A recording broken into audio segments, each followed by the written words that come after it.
Okay, welcome to our weekly 3-Minute Therapy podcast. I'm Dr. Michael Edelstein, a clinical psychologist and the author of 3-Minute Therapy, which describes REBT, Rational Emotive Behavior Therapy, a revolutionary form of therapy devised by Albert Ellis in 1955 and 1956. And it changed the course of the psychotherapy movement at that time, which was more psychoanalytically oriented, where you talk about your childhood and your crazy parents and your upbringing, whereas Albert Ellis brought it into the modern age, and that says that our emotions come from our thinking, our ideas about events, not directly from events. That's a crucial concept. Our thinking about events causes our emotions, not events themselves. That was first stated by Epictetus and other Stoics around, I think it was around 100 BC or 100 AD, around that time. And we use rational emotive behavior therapy based on that. And the idea is our emotions come from a particular type of thinking, and that's thinking in terms of demands: must, should, supposed tos, have tos. There are three main demands: a demand on oneself, which says that because I prefer to do well and get approval, therefore I absolutely must, and if I don't, I'm a loser. Because I prefer you to treat me well, therefore you absolutely must, and if you don't, you're no good. And the third area is on the conditions of one's life, which says that because I prefer my life to be fair, easy, and hassle-free, it absolutely must be that way. And if it's not, it's horrible, awful, I can't stand it, and I might as well just kill myself to put an end to it. So we help people identify their musts, their demands, their irrational beliefs, and teach them how to uproot it and teach them to be their own therapists, because that's all there is to it. It's not so complicated. You don't need a PhD in psychology to help yourself and help others using this simple but very powerful theory. Today, I'm joined with our technical engineer, Chris Rossini, and our special guest, Majid Benes, for a second appearance. And Majid, I think you're going to tell us about how you used REBT with marriage issues. Is that correct? Yes, thanks for having me. Well, how my wife used REBT for helping out with the marriage, because I've been using REBT since I met you over almost 11 years ago.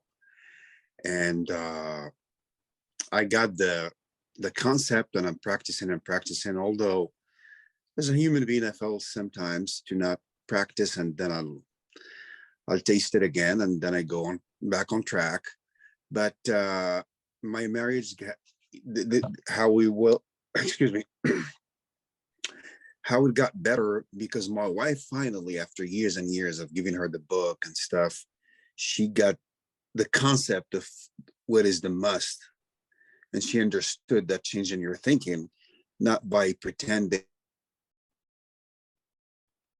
or thinking about, do yoga or whatever, but disputing your thinking, which is, why am I angry? Because my house, for example, must be clean. And then she realized, like, there is no must. What's the evidence that the house must be clean and spotless, or I'm a failure? How does it make you a failure if the house is not clean? So she understood the concept. She started practicing. And one of the things that attracted her more is that when we start going to the mosque, she realized, I mean, evening after evening with our equivalent to the priest, the imam, what's written in the Quran, that you're an imperfect human being. No matter what, you're going to mess up. You're never going to be perfect. You were born to mess up and make mistakes. And that is extremely similar to REBT teaching, and that attracted her more to do more exercise on REBT. and realize that no matter what you do, you're an imperfect, fallible human being who's going to mess up and do mistakes. And you're born and made and created to do mistakes. Exactly, exactly. Very, very good. So when your wife recognized that she's not a failure because the house is not clean, she was able to see the difference, a crucial difference between rating her behavior.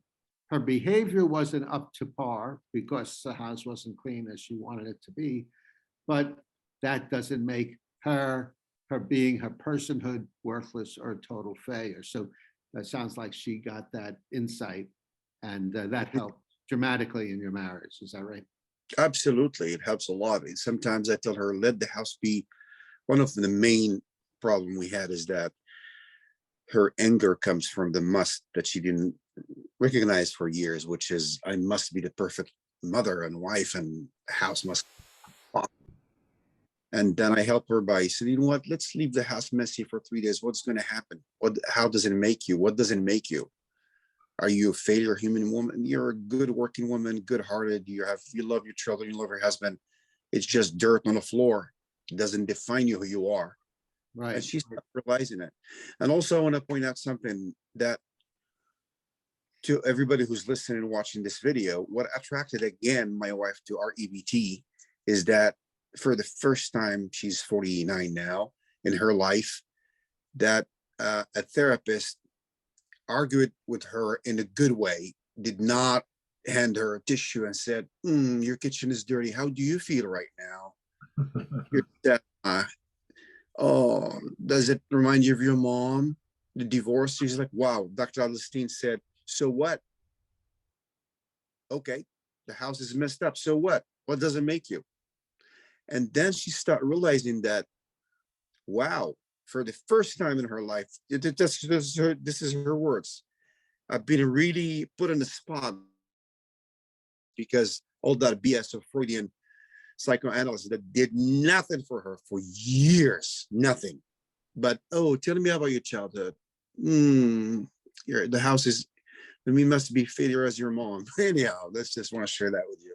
Right, right. And it was my recollection, actually, that for many years, you would, while she was seeing a psychoanalyst, you would try to straighten out her thinking, and you got nowhere, but you persisted, and finally she saw the light. How did that, was there some turning point or some crucial thing that led her to change her idea about what causes her problems, or was it a slow process? It was a very slow process because since I've been, so you over 10 years ago, I gave her the book. She read it, the book. That's what really was, but she didn't get it. Then she starts seeing other BS therapists, and also everyone is talking about childhood and blah, blah, blah. Nothing helped. Books, nothing helped. And then it said, well, you know what? Why don't you see Dr. Adelstein one more time? Give you, just go see him. And that was it. It was the slap in the face, like, whoa, I woke up. Yeah, yeah. Yeah. Well, It was slow. I would say it was a slow process. It was a very slow process. Yeah. Yeah. Let me introduce our latecomer here. This is Mick Berry. He's my co-author in the book Stage Fright, and a usual partner on our 3-Minute Therapy podcast. Mick, did you want to put your 2 cents in there? Yeah, sorry I'm late, Majid. Time just got away from me. Yeah, what you're describing is something I've heard quite often. And it's why Albert Ellis started doing rational, at the time he called it rational therapy, then rational motive therapy, and then rational motive behavioral therapy. But yeah, I know people that have been involved in psychoanalysis for decades and decades, and they're just as screwy as they ever were. Yes. It doesn't cut to the chase. It's how we think about things. It's not the things that happen to us. It's how we think about them that disturbs us or helps us. We can be self-defeating or self-helping, and it's all based on how we think about the event.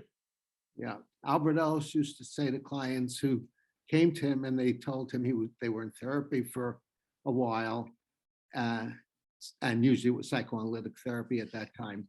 And he would say, that made you worse. So not only does the psychoanalysis and talking about your childhood help, but rather it reinforces the unreasonable idea that it's your childhood or any situation that causes your emotions rather than your thinking. Okay, Majid, did you want to say anything to wrap up, or Mick, did you? Majid? No, just say something. I, as a big a fan of REBT, that changed my life in terms of OCD, as we had a couple episodes before.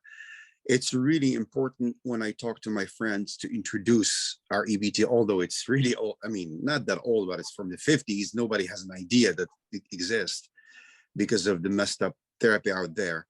That I try to say that change your irrational thinking, because most of my friends, when I say change your thinking,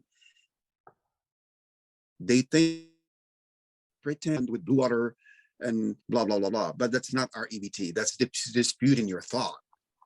Right. Good point. Good point. Yeah. So when you change your thinking, you can change it to anything, and it's not necessarily going to be effective. So you make a good point, Majid, that the thing to change is your musts and shoulds, your irrational absolutes, and give up those rather than any old change. Mick? Yeah, I just wanted to say, Majid, you said REBT changed your life. I want to give you a little more credit. You changed your life. REBT doesn't change anybody's life. REBT simply provides somebody with the tools so that they can change their life. I used to have a horrible problem with depression. REBT gave me the tools so that I was able to get rid of my horrible problem with depression. But the tools have to be used, and we take the credit for it. For using the tools. REBT provides the tools, and they're incredibly valuable. And just to wrap that up, there is a saying, that which doesn't kill me makes me stronger, which is not true.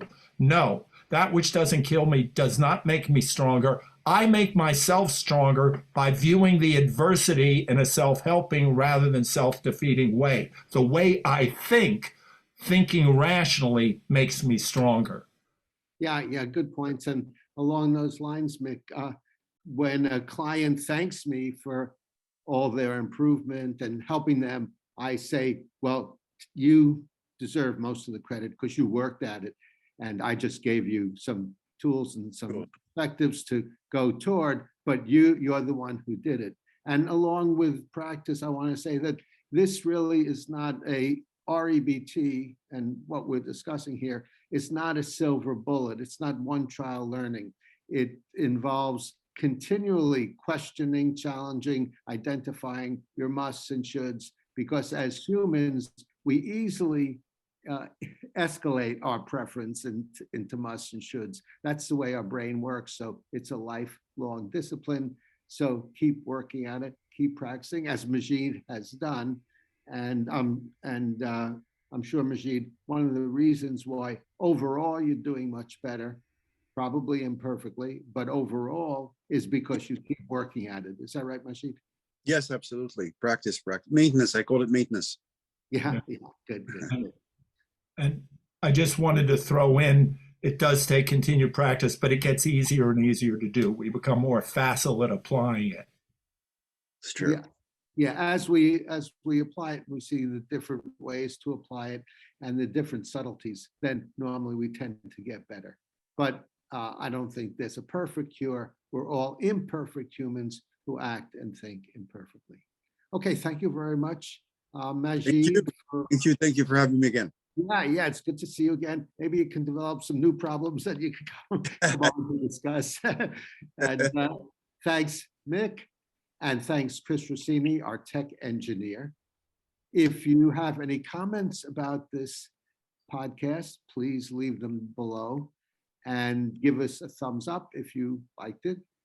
Donate to Patreon to help support us. If you'd like to be a guest, Majid survived a second time, so being a guest is not lethal. If you'd like to be a guest, let us know. And tune into the 3 Minute Therapy podcast every week to stay on the rational side of life.